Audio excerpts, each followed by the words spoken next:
welcome to FPL Mate, your best mate for World Cup fantasy content. My name is Dan, and it is time for Match Day 3. Congratulations, guys, for making it this far in the World Cup content. I know there's been some bumps along the way with points not being calculated correctly, with a couple of bugs and glitches and things like that, and a lot of strange rules and exploits to get our heads around. But, guys, thank you for sticking with it. I mean, I think I'm actually starting to enjoy World Cup Fantasy. I don't know about you guys. Anyone actually enjoying World Cup Fantasy? I'm certainly liking it. I know it's not for everyone, but I'm actually kind of liking it. So, first and foremost, we have got some team news. We've got some team news for the Netherlands up against Qatar.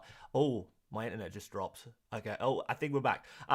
Yeah, so the prediction of the Netherlands lineup, the prediction that I made last night, it seems to be true. So I think we've clutched it with that prediction of Gakpo and Depay starting as the two forwards with Davy Klaassen just in behind them. I thought that might be the case. Bergwijn has just not been on it. Obviously, he was hooked early at half-time, or pretty early in the game. Last game, he was hooked in the first game as well.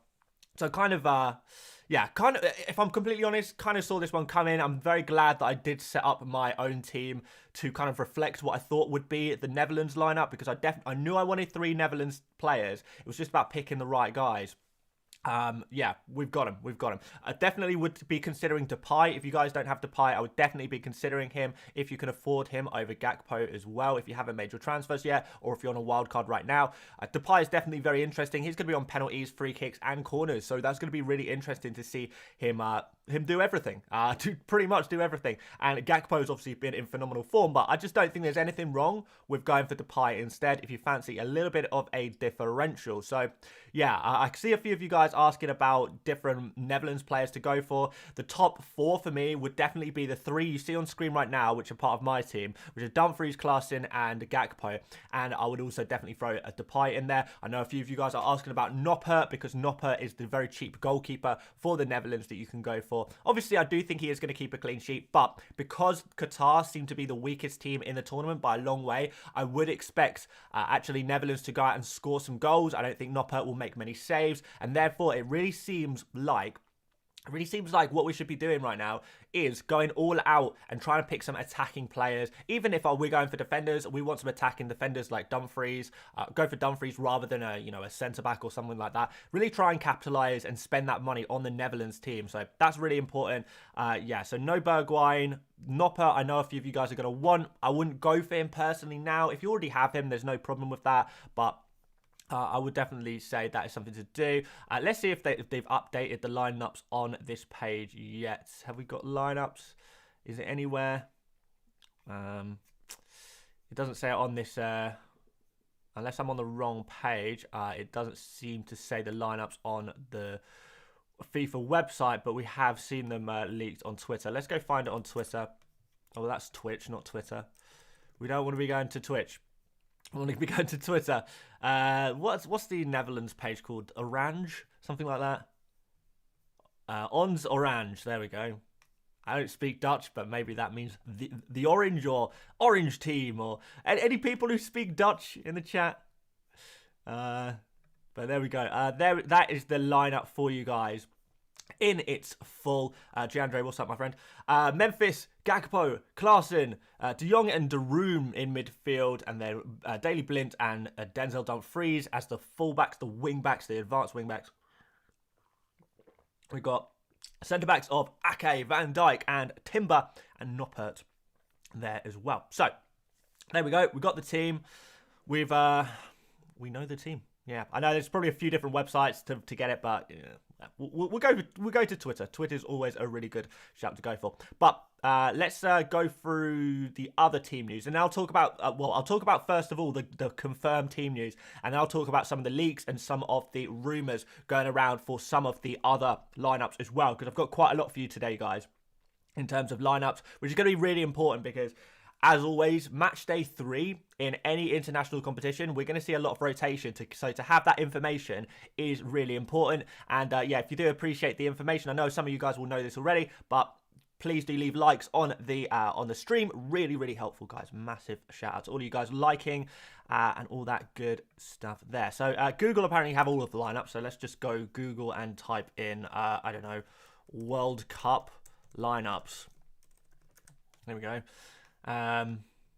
Is that gonna do it? Probably not. Okay, let's just go Ecuador, Senegal, and then hopefully if I just click on that, it's just going to show us the lineups. Right, there we go. Okay, so this is the, I'm sure some of you guys will have Ecuador players. Galindez is starting, which is good news. Some of you guys will have Purvis Estepinian as well, potentially there. And we've got Ena Valencia starting as well. Now, a few of you guys, I don't know if this is necessarily how the teams will actually line up, but certainly these players seem to be correct.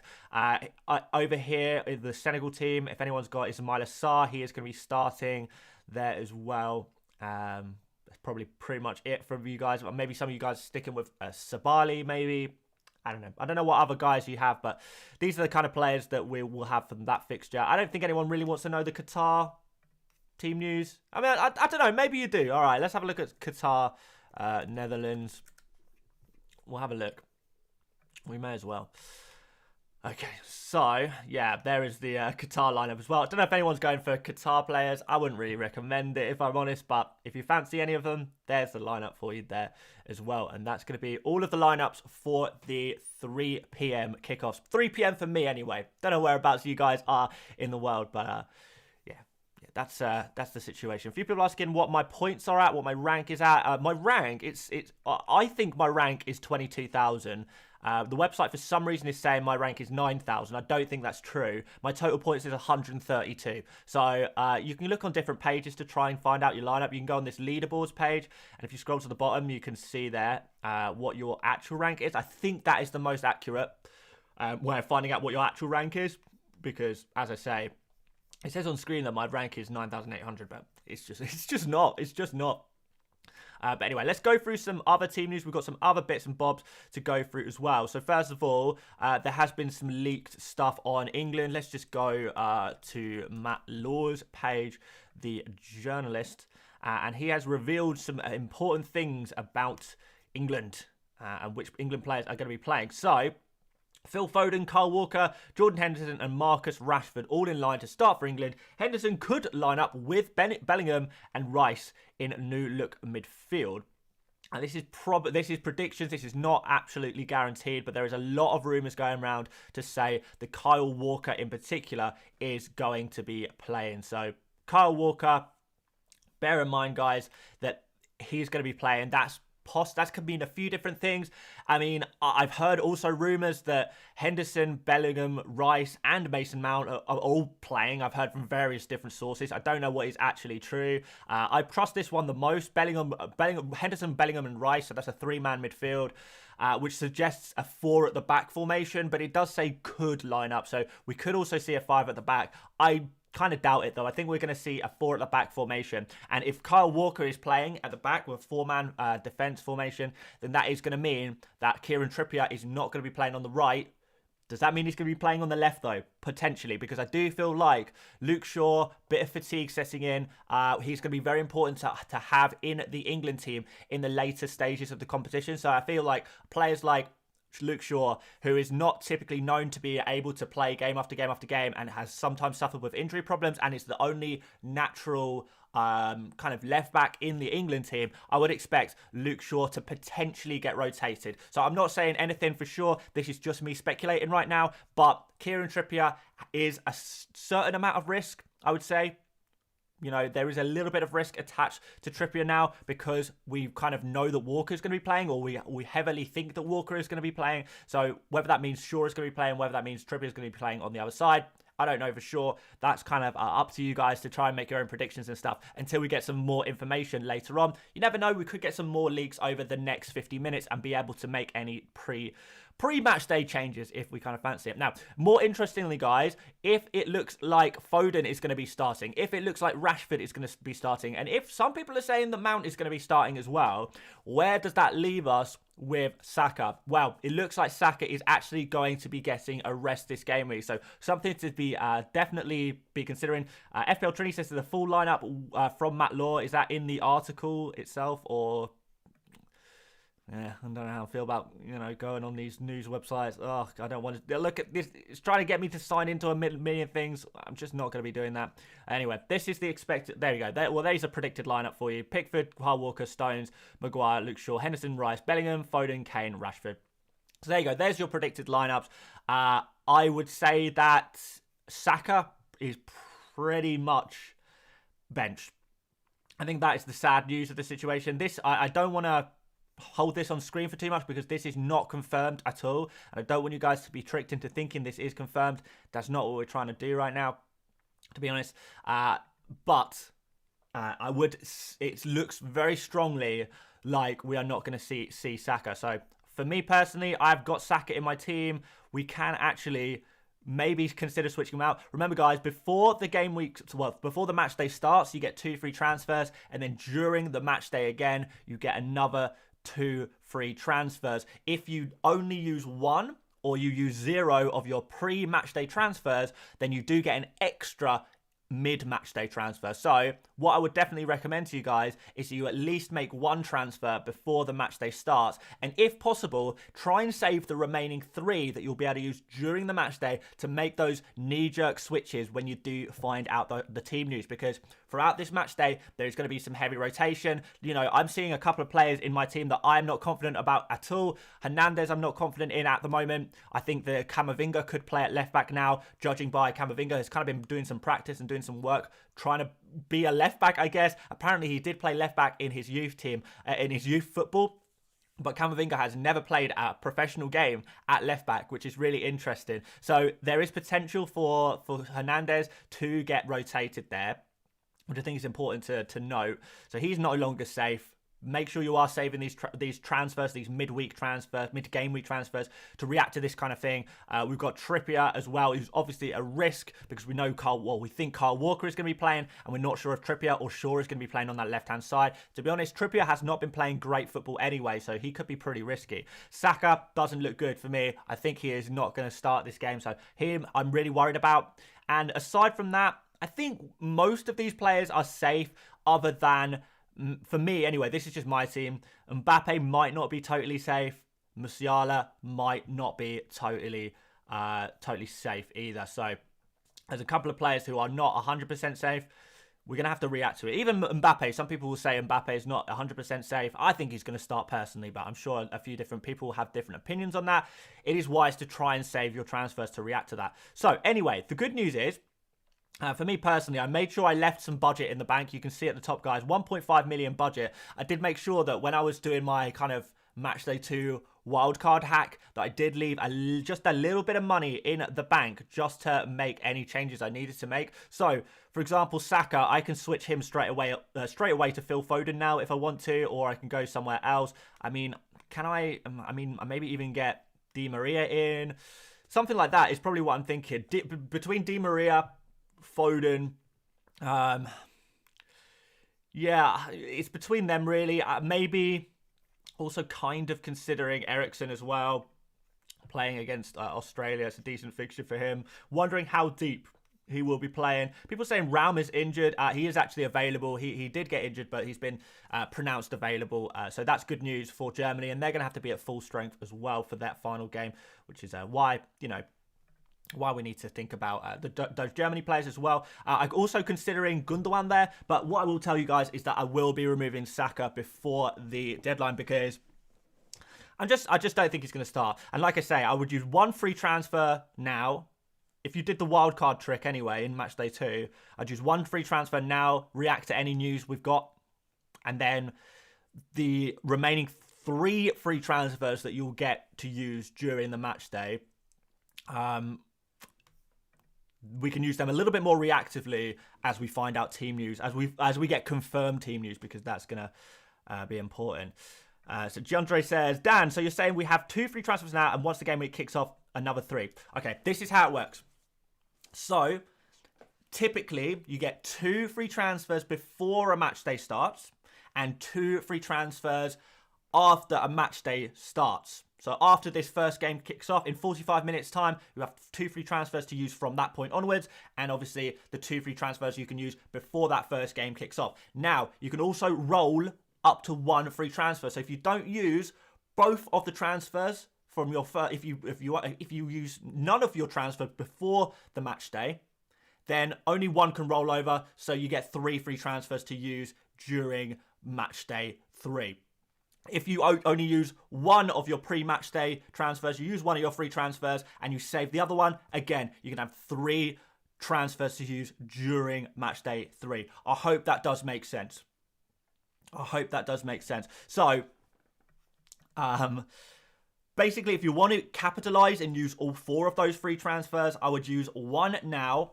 I would try and preempt it. You know, if you've got, to be fair, if you've got something wrong in the Netherlands team, if you've got Bergwijn, for example, he'd be the person I would use my first free transfer on, and I would just do that, and then I'll wait for future team news, keeping my 3 other transfers to use during match day. If you haven't got any problems for these initial fixtures, I would try and save all 3. We'll try and save at least one. One pre-match day transfer, so you can go into the match day with 3 free transfers. I would definitely be doing that and try and use them when we get confirmed news. But if you're like me and you don't actually have any confirmed team news problems, I guess. So obviously all of my Netherlands players are playing, my goalkeeper from Ecuador is playing, so I don't need to worry about any of that. But I do have some other concerns. So I have concerns about Saka, I have concerns about Trippier, I have concerns about Theo Hernandez. So what I would do in my situation, and this is what I'm going to be doing, is that I'm going to be transferring out one of them. That one player is going to be Saka, because I think Saka is the most likely to be rotated or rested for matchday 3 out of those 3 players. That's my logic. That's how I'm doing that. And once I've done that, yes, I will probably still need to use my other transfers potentially on Trippier or Hernandez. I probably will have to do that, but at least I can wait until I get confirmed team news and before I do that. So that is what I would do. I would only use your transfers right now on one player who you have the best possible information on. I hope that makes sense.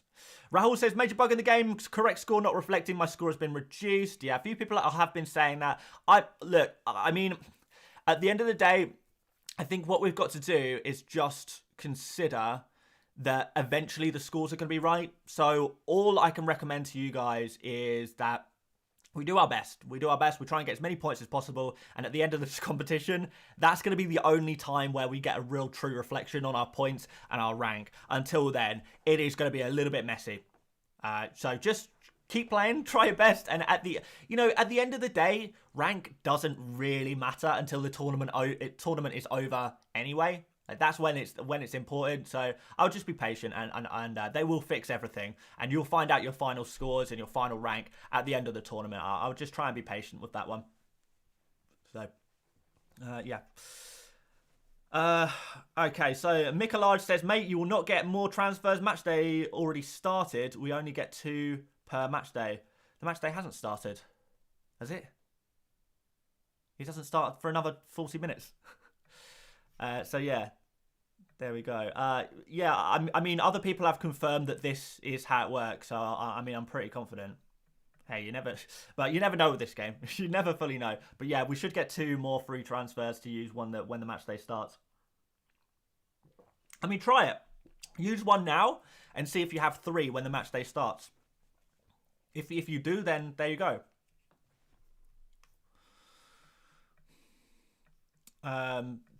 Didas says, lol, I tried to use a transfer during game week 2 and it told me the transfer will be active in game week 3. Check the rules, you are misleading people. No, that's exactly right, and that's what I've always been saying.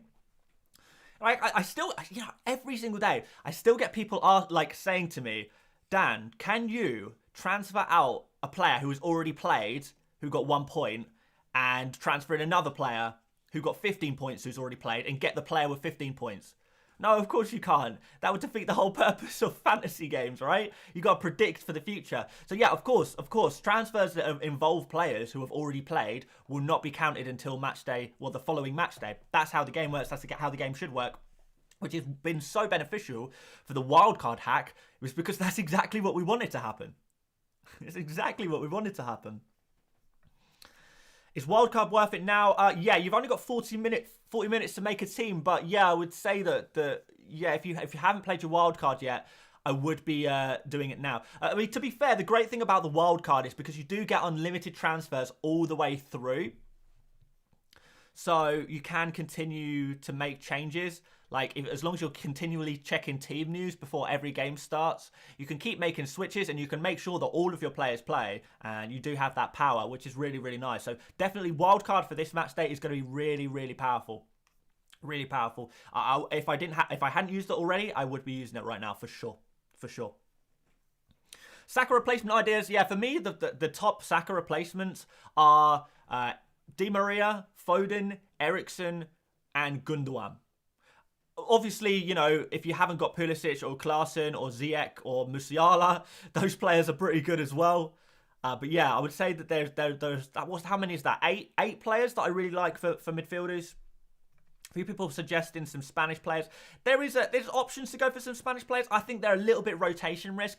And like I keep saying, I want to keep this team as safe as possible and try and get some guaranteed starters, which is very, very difficult to do. But the more guaranteed starters you have, the less things you have to worry about later down the line. Because we're going to have problems no matter what. Like, exactly what I was saying yesterday. What is the best thing to do is try and just pick as few, well, just pick safe players. Pick 15 safe players and you will still get it wrong. You know, it's impossible. This week is going to be impossible. This match day is going to be impossible. It's going to be impossible. Absolutely impossible. Klaassen or Ziyech? I would go for probably Klaassen out of the two. Klaassen a little bit cheaper. Klaassen, really nice price, by the way, guys. Definitely recommend him if you haven't got him already. 6 million. Really, really beneficial. And I do think, you know, even if that means leaving a bit of money in the bank, I would do it. I would try and leave some money in the bank because we are going to have to make a couple of changes here and there. There's going to be some difficulty. A few people asking me if I'm using my power captain. I will not be using my power captain this match day. No, I will not. I'm going to save that for a little bit later down the line. Those of you saying that Saka isn't starting, yeah, it's very, very, you know, highly speculated that Saka will not be starting, and I will be removing Saka before the deadline. I will be removing him. Don't you worry about that. Omri says, game week 17 is all that matters. Bring back FPL without Haaland and Almiron. World Cup isn't peak. It's coming home. Well, listen, some of us kind of wanted a break, but I know what you mean. If you've got Haaland and Almiron in your FPL team, you can just pick up those points every match day. But to be fair, Messi and Mbappe are doing the same thing. So, hey, play World Cup Fantasy, and Messi and Mbappe can be your Haaland and Almiron, you know. Which of Saka or Trippier to sell first? I would sell Saka. I would sell Saka before Trippier. Someone suggesting Perisic. I don't really like him. Teo doesn't start either. I mean, yeah. I know I'm repeating myself now a little bit. Those of you guys who are sticking with the stream from the start till the end. But yeah, as I kind of said earlier, in my particular team, the three super risky, unlikely to start players are Trippier, Hernandez, and Saka. And I think Saka is the least likely to play. People keep asking me about Spanish players. If you want to go for some Spanish players, you go for it. But for me, they are a little bit rotation risk, and they're the kind of players that I might pick up a little bit later on in the match day, potentially. But I kind of want to find out about lineups and stuff first before I go in on Spanish players. Or at least get a decent idea. A decent idea, to be honest. Karan says, hi mate, just wanted to say I love how much you've grown since I started watching you editing and style is the best I've seen in this niche content market. What a beast. Thank you so much, Karan. I really do appreciate that. Olivier says Dumfries captain. Yeah, he's the player I'm actually looking at the most for my first captain. Like, in fact, I'll just stick the captain's armband on him now because I'm pretty likely to captain him, to be honest. What I kind of like the idea of doing, I think there's two tactics you can take into this match day in terms of captaincy. The first tactic would be to captain Mbappe. If it doesn't work out, captain Messi after that, which is pretty sensible, right? what I kind of like the idea of is going for broke and going for that mega do or die, high risk, high reward type captain like Denzel Dumfries, who will occasionally, if he gets a goal and a clean sheet, what's that going to be? So 7 points for, was that 13 points for a goal and a clean sheet? I've got that right? 7 points for a goal, 6 points for playing, and 13 points. So 13 points Dumfries could potentially get if he gets a goal and a clean sheet, which I don't think is unbelievable. If Dumfries gets even more than that, then it's just going to be an absolute beast, right? So what I'm going to do for me personally is I'm going to go for that high risk, high reward captain first, and then have a backup captain in Messi or Mbappe to use after that. I kind of like the idea of doing that. I think it's kind of an interesting little move that you could potentially think about doing. Talon says I'm a captain Depay first, then Messi. Yeah, that works. Isn't it 9 points for a defender goal? Is it? Man, I haven't had a single defender score a goal yet, so I actually don't know. Well, how do I get to the fantasy FIFA Plus? Come on. Live. No, wait, no. Play Zone. World Cup Fantasy. I should know this by now, really. But alas. Defenders. Goal scored +7. Yeah, 7 points. Yeah, it is 7 points for a goal. Yeah, so it'd be 13 points if Dumfries gets a goal and a clean sheet. And you take that. You take that all day. Why not Gakpo captain? I mean, Gakpo, as much as I like him, and I think he'll do well in this game, I fancy him for a goal. Maybe even a goal and clean sheet. But a goal and a clean sheet, not a goal and a goal and an assist, maybe. A goal and an assist for a forward, you're only looking at 9 or 10 points, really. Which is amazing. 2 returns is amazing. But I just kind of fancy going bigger. Because, you do have that Messi or Mbappe to fall back on, who you pretty much know is going to get something. And for me, it would be Messi. I think I would go for Messi over Mbappe. Just because it's a more important game for Argentina. And I think Poland, I do think that there is an ability to score goals against Poland. Especially when you're, Lionel Messi, right? So, yeah, for me, high risk, high reward on Dumfries. If you want to go slightly lower risk, but slightly less reward, then the Gakpo and Depay are also really nice options. Klaassen, remember, he's also going to be getting 7 points per goal. So that could be pretty important. Is Dumfries really that attacking? Haven't much watched of Holland. Oh, my word, Matthew, you're in for a treat here. You're in for a treat here. Please let me... And those of you guys who watched or played Euro Fantasy last year will know all about this man. All about this man and just how attacking he can be. But here we go. So if you kind of look from the last couple of years, you can see that Dumfries has scored 1, 2, 3, 4, 5 goals and 1, 2, 3, 4, 5 assists. In, I don't know how many games that is. How many games are that? 1, 2, 3, 4, 5, 6, 7, 8, 9, 10, 11, 12, 13, 14, 15, 16, 17, 18, 19, 20. So in 20 games, he's got 8 attacking returns, which is pretty good. He's pretty decent, isn't it? So there we go. Look, I'm not saying it's guaranteed going to happen, but this suggests that... Oh, in fact, one of these games he only played 1 minute. So do we count that one? That game, another game he only played 45 minutes. So if we discount those ones, there's 8 returns in 18 games. There's another 45 minutes there as well. So 17 games. 8 returns in 17 games. That's almost an attacking return every other game. Madness, right? Absolute madness.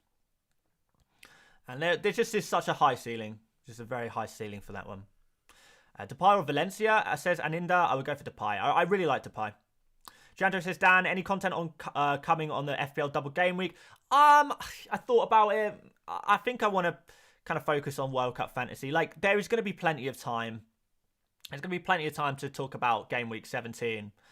after the World Cup or towards the end of the World Cup as well. In fact, to be honest, it'll probably after the quarterfinals, after the semi-finals, that's when I'll be going and doing some Fantasy Premier League content as well. Sane, yeah, I mean, maybe. A little bit risky. Fulkrug, yeah, potentially. Yeah. The only issue is with... where is he? Yeah, here he is. The only issue with him is that he takes up a forward slot. And that means sacrificing Mbappe, Messi, and one of Gakpo and Depay. All four of those players I want more than Fulkrug. And that's assuming that Fulkrug starts as well. So it's a difficult situation. Klaassen is locked. Yeah, definitely. He is definitely the player. Saka to Bruno, potentially. I have got the money to do it, but do we feel like Bruno Fernandes is going to start in that game? I'm not 100% sure because he's played 90-90, hasn't he? Let's just double check that. Or at least close to 90-90 over the last 2 games. Do you think it might be time for him to get a little rest, considering that Portugal are through now? Yeah, he played 90-90. So yeah, that is the difficulty with Bruno Fernandes. If I thought he was going to play 70 minutes plus, I'd be going for him. He's a fit guy. He could potentially do it, right? But I think if he's going to get a rest, he's clearly the key player for them at the tournament. They don't need a win. I don't think he's chasing Golden Boot or anything like that. Unlike Mbappe, which I think is a slightly different situation, who will be chasing Golden Boot. I think Fernandes has a good chance of playing reduced minutes in that final game against South Korea. I mean, aside from that, I love it. It's just really risky, isn't it? And it's the last fixture of the match day, so it's like, if it goes wrong, what do you do? I mean, yeah, you kind of have to prepare yourself to potentially make that additional transfer, but it's a nice little risk that you could potentially take. It's a nice little risk. And I expect Portugal to play within themselves a little bit more in that game because they're not going to want to overexert themselves. All they need to do is secure... I mean, they don't even need to secure a point, really. And they go through in first in their group, so it's going to be quite important. Saka replacements. Yeah, again, Saka replacements are going to be Pulisic, Klaassen, Musiala, Ziyech, Eriksen, Di Maria, Gundogan. I'm missing one. Who am I missing? Foden. Phil Foden. So there you go. There's a list of midfielders that you might consider going for. I'm gonna be going for one of them myself. I'm gonna replace Saka with one of them. Haven't decided to yet. I can't. I wish I could tell you I was sure, but I'm not. Part of me wants to go for Phil Foden just because of England, I guess, and just play on X vibes. But I think Di Maria is probably the safest pick. Probably. Because Di Maria is like very much involved in attacks and stuff like that. Like Phil Foden for England is just never really, you know. If Grealish was starting, I would probably go for him, but he's not. Foden in an England shirt, like, he's never fully done it. Like, he's got a bunch of assists against, you know, Andorra in a 5-0 win, 1 assist. Albania in a 5-0 win, 1 assist. San Marino in a 10-0 win, 1 assist. You know what I mean? To be fair, the difference could be that he's going to be playing as a winger rather than a midfielder, probably. So maybe that's something to consider. But at the same time, like, Foden's just never really done it. Never really done it. What about Musiala? Is he good? He's a good player, that's for sure. And he's looked really good in this competition as well. Yeah, I mean, I'd love to pick Foden. I'm just not fully convinced by him in general, really. And I don't think England are going to go all out in this game either. I think it's going to be another pretty boring one. In fact, it might be a good opportunity to get off some England attackers, to be honest. Christian Eriksen is interesting because he's going to be on set pieces. You never know when you're going to get a penalty or a free kick or something like that. Di Maria, to be fair, is on corners. And Gundogan is the other player I mentioned who... It depends where he plays, right? So last game we saw Gundogan play more of an attacking midfield role. Kind of behind the striker. But the game before that, he was playing a little bit deeper. So, okay, so here we go. For example, in this Japan game, we saw Gundogan playing as part of a midfield 2. The axis, the pivot, whatever you want to call it. That was against Japan. And Müller was playing... wait, is that right? Yeah, that is right. So Müller was playing kind of behind the striker. Then we saw a switch in the second match where Müller was playing as the central striker and Gundogan was playing in just behind. And that's the Gundogan I want. That is the Gundogan I very, very much want. I think that's really interesting because we've got, obviously, against Costa Rica, it's a good fixture. Costa Rica could play very defensively again, though. But are they going to be able to do it? The problem is, Germany have to score early. For that game to explode in goals, Germany are going to have to score early. If not, Germany really are looking at a 1-0 win. At, the best case scenario. Because Costa Rica are going to defend like crazy. They're just going to sit 11 men behind the ball. 12 men, if possible. If you count the crowd, it's going to be 12 men behind the ball. I'm sure the manager would be very happy to get on the pitch and also stand behind the ball as well. Because they really are that defensive. So that is the problem that you do face with this Costa Rica side. But if Germany get an early goal, maybe a second early goal, then that really does open up the floodgates because it puts Costa Rica in a situation where they have to attack. They have to do it because they have a chance of going through to the next round of the tournament. And in order to do that, they need to get a draw. They need to get a draw in this game. That's what they're going to be looking to get at absolute minimum. They're going to be happy for a 0-0. Really happy for a 0-0. And if they go a couple of goals down, they're going to turn back into that Costa Rica team that we saw in the opening fixture because they can't attack, they can't sustain an attack, they lose the ball too quickly, and suddenly they're playing, boys against men. So that's the kind of situation we could find ourselves in quite easily. It could go either way. It's very difficult to say for sure. So, yeah. How many attackers do you want from this Germany team? Musiala is nice. I mean, to be fair, Musiala may not even start. We could see Sane come in there. So, in which case, are you going to want to make a change? Yeah. So, for me, Gundogan is probably not going to come into my team. I'm leaning towards Di Maria as my Saka replacement.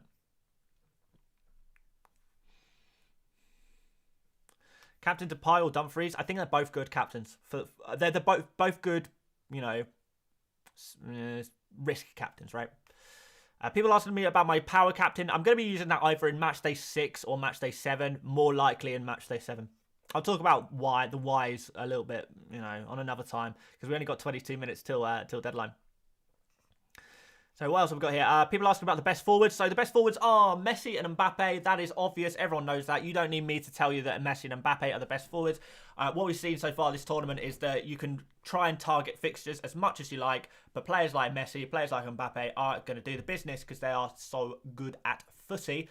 Mbappe's slight chance of rotation, but I don't think it's very likely. I would say Mbappe is like 90% starting against Tunisia. Now Messi against Poland, I do like.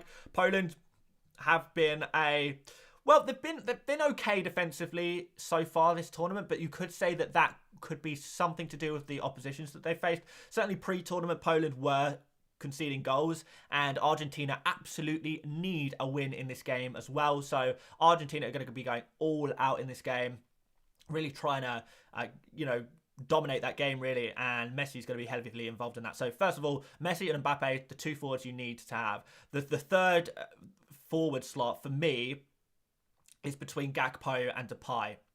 People are asking about like the 12th man as well. I would be using my 12th man on either Gakpo or Depay, and in fact I wouldn't. I'd be using it on Depay. I would be getting Dumfries, Klaassen, and Gakpo in my starting. Like if I still had my 12-man chip or booster right this section, I would still be running this team pretty much, but I would be using Depay as my 12th man. That's what I would be doing, because he's very, we can talk about trying to get the most expensive player in that slot and trying to use most of your budget. But what's the great thing about the 12-man chip is that you can get an extra player from the same team. It allows you to get a fourth player from one team. And when a great team like the Netherlands are playing a team as weak as Qatar, that right there is an opportunity. You also have the benefit of knowing the lineups already, so you're guaranteed that your 12th man is going to be starting in that game. So that is what I would do personally. It would be, for me, 12th man would have to be Depay. And, if you fancy playing Depay instead of Gakpo anyway, then yeah, that too. I'm not even against playing, if you had to give up Messi or Mbappe, I think that is an option. It's not something I'd be too confident in, but it's definitely an option if it means getting in Gakpo and Depay. But for me, those four forwards, no-brainer. No-brainer for me. I would definitely be doing that. I think another thing I'm thinking about is getting Jordi Alba in again. Been doing really well. Might get him in. If Hernandez doesn't work out, Jordi Alba is a real option. I think he's still my favourite Spain player to go for. But I'm not going to touch any Spain players until I know the lineups, to be honest. And then maybe I'll think about removing, I don't know, Musiala or Ziyech. If we get team news and stuff or some indication that Musiala is not going to be starting, then maybe I'll go for a Spanish. What's the order of the fixtures, actually? World Cup fixtures. Because a lot of games are played at the same time at the moment. I haven't actually checked some of the exact times later on in the match day. So yeah, here we go. So this is going to be a good thing. Spain and Germany starting at the same time. So if you've got a Germany player, if it's Sane or Musiala who isn't starting, you can maybe switch them to a Spain forward if you kind of fancy doing that. I feel like I would probably rather go for Germany though. Probably. And Japan are a good side. A really good side. The nobody's all bet. Sorry, come on, man, answer. Asking like thousands of times. Sorry, the reason I'm not answering the midfield question is because I've answered it like 5 times already this stream, and I'm really conscious about, boring people, to be honest. But since you asked so aggressively, my top 8 midfielders, should I just write them down? Should I just write them down in a Google Docs? Maybe. Yeah. Let's docs.google. Hang on. So actually, I'll probably. Oh, there we go. So this is a bench list. So we don't want the bench list. That's old news. Okay, here are my favourite midfielders. They are. I'm going to even do them in order of preference. Let's pump up that font size. We'll even add some punctuation. So, the top midfielders are, in my personal opinion, I don't know if this is in order or not, but I'm just going to put a bunch of players in.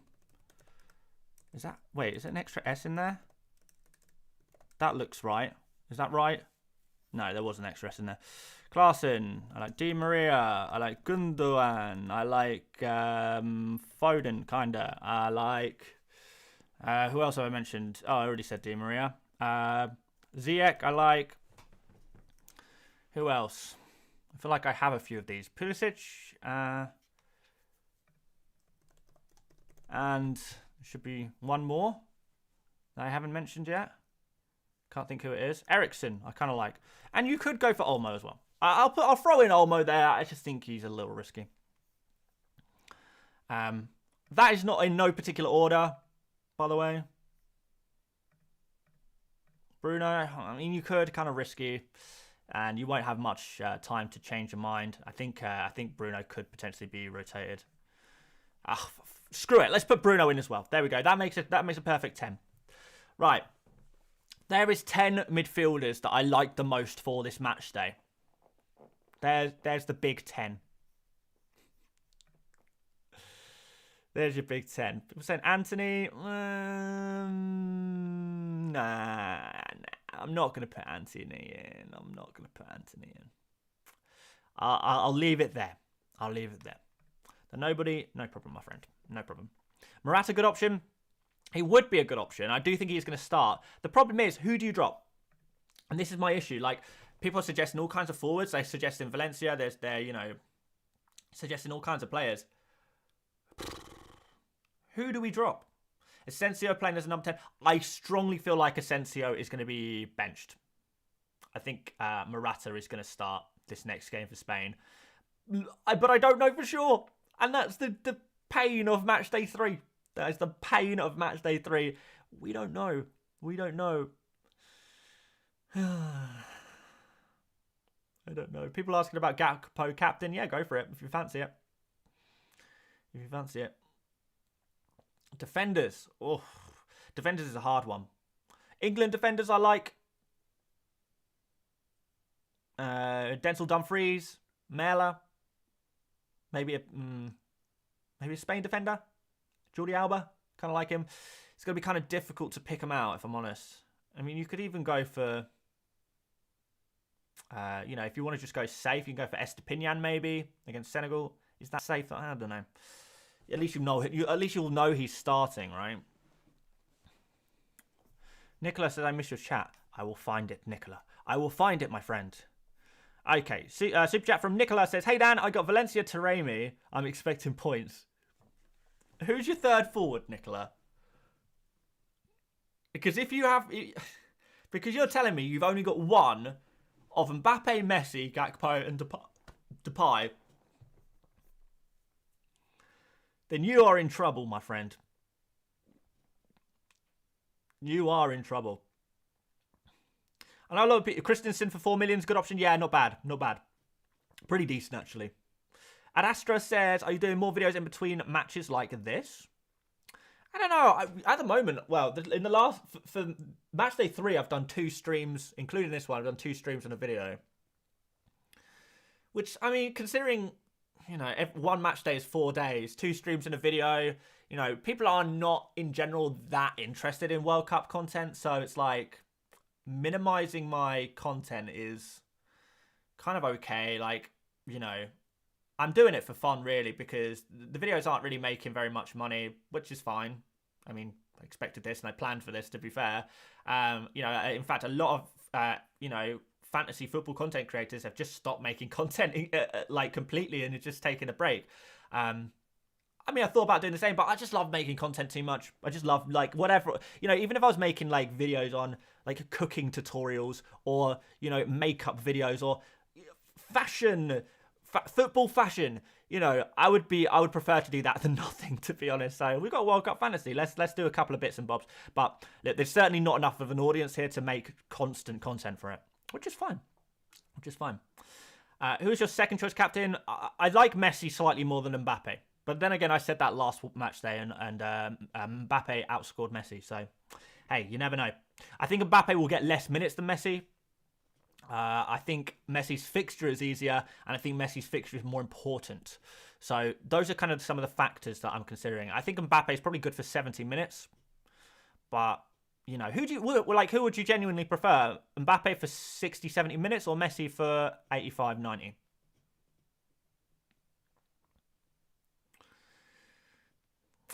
Let me know.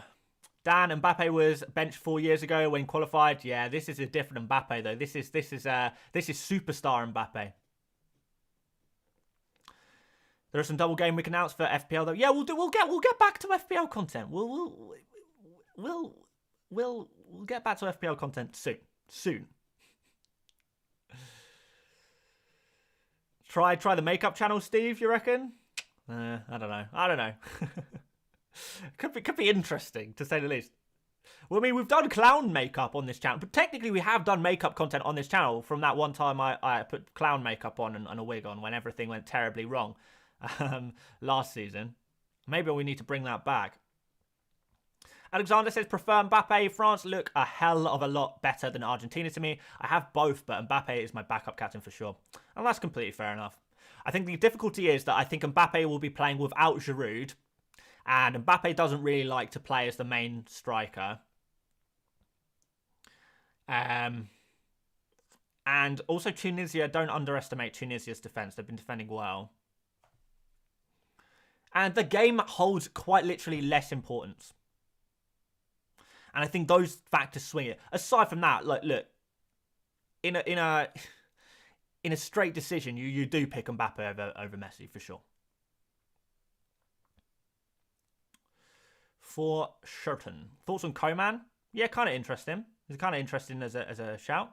Dumfries or Gakpo captain? Take your pick. I'm going for Dumfries. But that's only because I'm playing a high-risk, high-reward game. That's just my style. That's my style. I don't think Dumfries is the most sensible captain choice, so I struggle to recommend him to you unless you are, you know, happy with going for one backup. The sensible move is to go for one of Messi. Well, go for Messi as your captain, and if it doesn't work, go for Mbappe. Or is it the other way around? Who plays first? I'm getting mixed up now.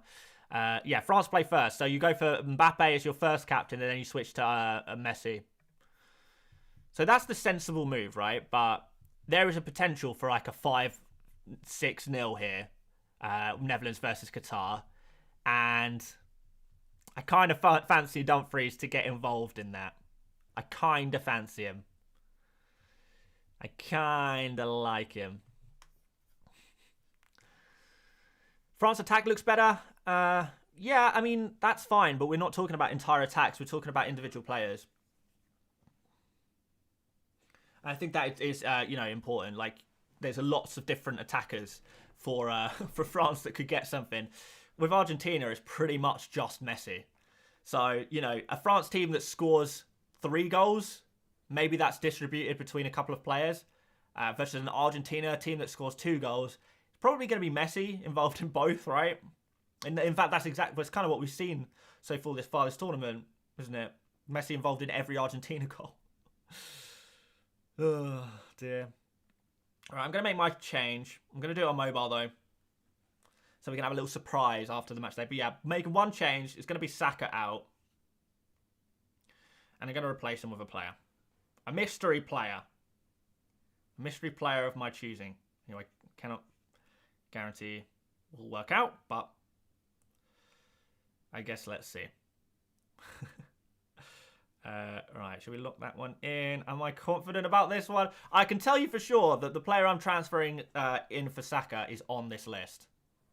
And I already have 1, 2, 3, 4 of them. So it's basically between those 3 players and those 3 players. In fact, let's highlight them all. Oh, wait, can I do that? Yeah. Oh, what have I done? Daniel, you stupid boy. You stupid boy. Okay, well, aside from... Okay, the highlight thing doesn't work. Right, it's fine. It's fine. All right, am I sure about... I'm not even convinced by this transfer. I'm not. I want all of these players. Or I want most of them, at least. Okay, Daniel. Okay, Daniel, let's just do this. Okay, it's done. It's done. All right, fine. Oh, I hate this. I hate this. I like all of those players. How can you choose? It's like choosing. It's Sophie's choice of fantasy content. Ugh, ridiculous. Let's use the highlight colour. Yeah, I could have done that, couldn't I? Unfortunately, I'm not that bright. Is Saka out? Probably. I'm not definitely, but probably. I'm like I don't know, like 10% sure that Saka is going to start. Which is definitely not good enough. All of the other transfers, I'm going to wait until we get actual news. But yeah, Saka is very unlikely to start. It looks like Foden and Rashford are going to be the wingers for England this evening. Yeah, Gakpo, Griezmann, definitely Gakpo. Pulisic, yeah, let's see what he can do against Iran. He looked very good against England. What about De Jong? Nah, he's playing too deep. Playing far too deep for him to be a serious fantasy option. Is Rabiot out? Quite possibly. We don't know. But Rabiot seems to me the kind of player who could be rotated. Wait and see. Make your transfers mid-match day. Thoughts on the USA defense? Could do. Teo Hernandez not starting? Yeah, I don't think he will either. But we'll find out. Well, again, I'm going to react to that one. Pulisic or Eriksen? Probably Pulisic.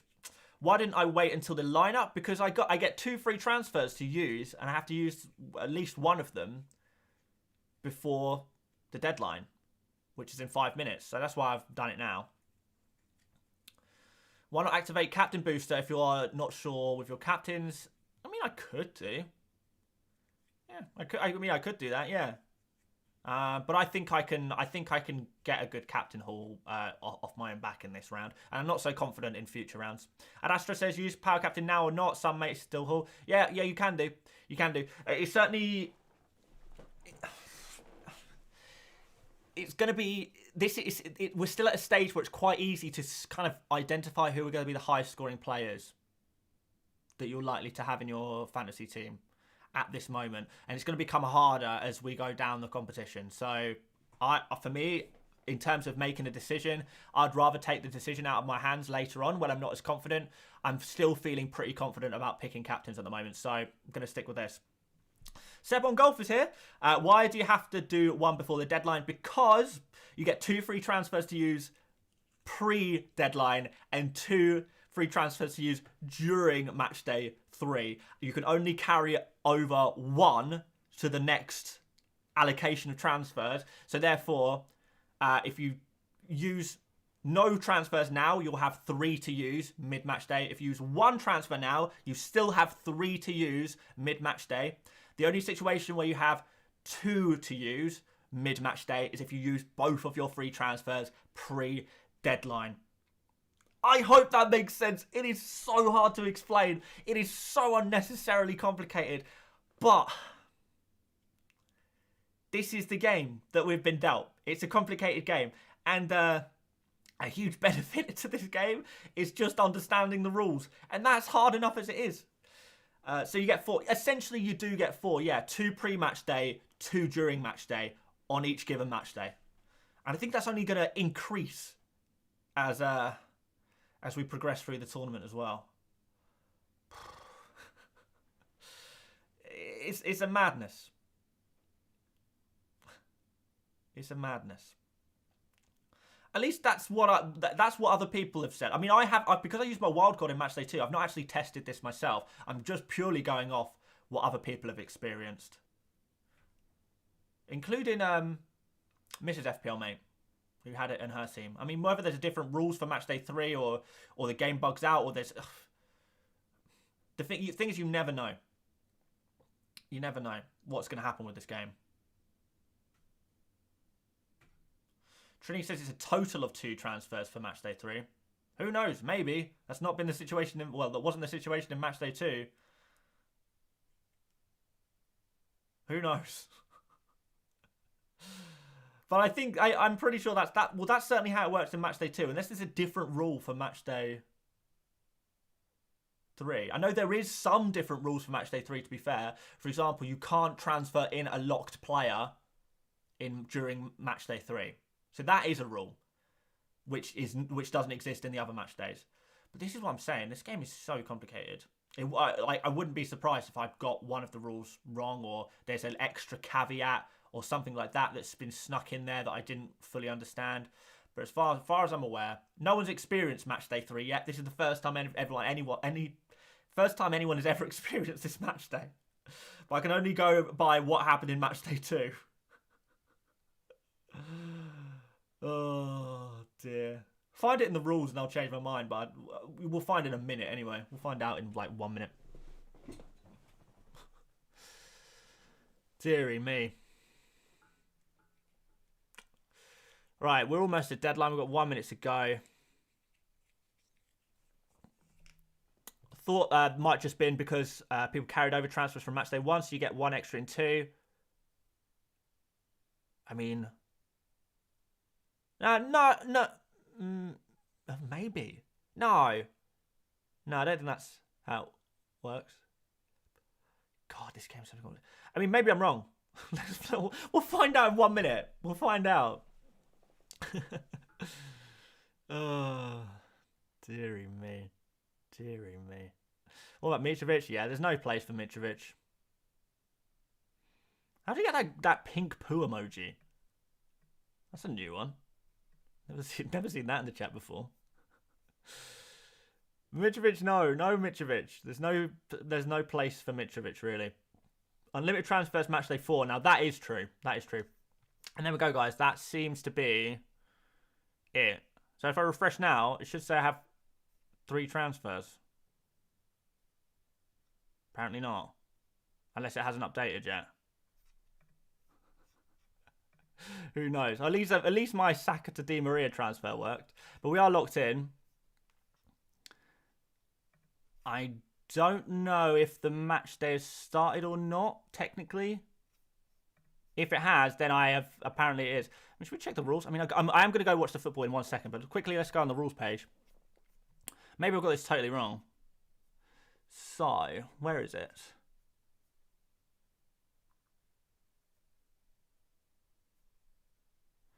Right. So...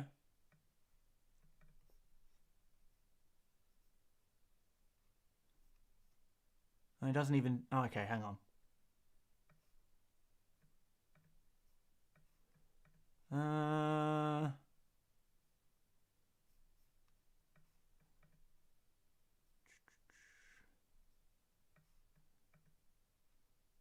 I don't understand at all, then. In that case, I really don't understand at all.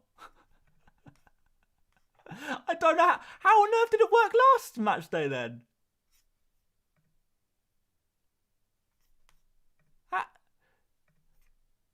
Well, I'm officially clueless. I'm officially clueless.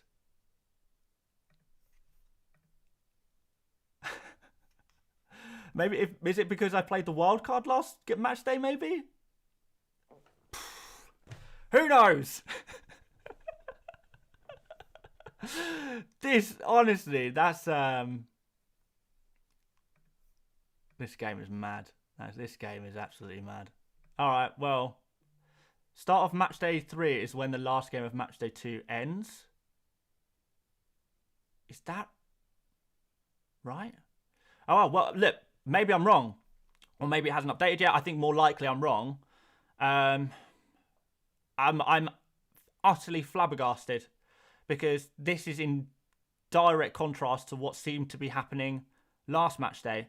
And lots of people were reporting it working differently. So you just don't get mid-match day transfers in match day 3, but you've got them in other match days.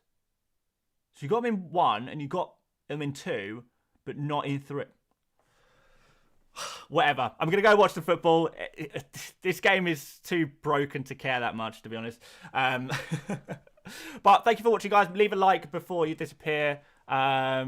That would be appreciated. Subscribe if you haven't done already. And yeah, I'm going to go watch Denzel Dumfries score a hat-trick. Let's go. See you over on Twitter. See you later, mates. Bye-bye.